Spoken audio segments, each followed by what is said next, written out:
যখনই অনলাইন থেকে কোনো কিছু পার্সেল আসে তখনই মনে হয় যে কত তাড়াতাড়ি সেই পার্সেলটাকে আনবক্সিং করব। তো এখানে পার্সেল আনবক্সিংয়ের জন্য বসে পড়েছি। এই ড্রয়ার সেটটা আমার অনেক দিন ধরেই ইচ্ছে ছিল যে আমি নেব, আর ফাইনালি আজকে এটা নিয়ে নিয়েছি। আর যখনই এই পার্সেলটা এসেছে তখন আমার বেশ আনন্দ হচ্ছিল। আমি তো আনন্দে আটখানা হয়ে তাড়াতাড়ি পার্সেলটা আনবক্সিং করে নিলাম, আর পার্সেলটা আনবক্সিং করে আমি ভীষণ খুশি। আর আমার মতো মানে হ্যাপি আর কেউ না, এরকম একটা সিচুয়েশান। তো পার্সেলটা ওপেন করে দেখলাম প্রত্যেকটা বক্স, প্রত্যেকটা ড্রয়ার খুব ভালো এসেছে। সেটটা খুব সুন্দর।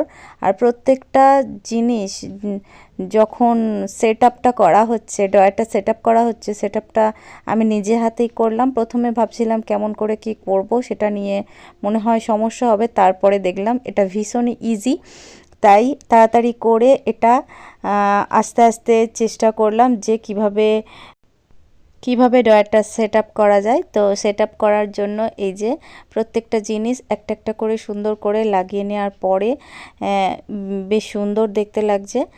আর এটা ভীষণ ইজি হলেও কিন্তু সময় আমার অনেকটাই লেগেছে, কারণ 1 মিনিটের ভিডিওতে দেখাচ্ছি বলে এটা নয় যে বেশিক্ষণ সময় লাগেনি। তো এটা পুরোপুরি সেট আপটা যখন হয়ে গেছে, যখন ড্রয়ারটা দিলাম, আর এতে 5 স্টার একটা কার্ড এসেছে, যে কার্ডটাতে ক্যাশব্যাক আছে। তো এই ক্যাশব্যাকের জন্য আমার তো ভীষণই ভালো লেগেছে। তো এই ধরনের ড্রয়ারগুলো তোমাদের যদি পছন্দ হয় তাহলে ডেসক্রিপশানে লিংক দেওয়া থাকবে, অবশ্যই ওখান থেকে পারচেস করে নিতে। ড্রয়ার সেটটা কেমন হয়েছে জানিও।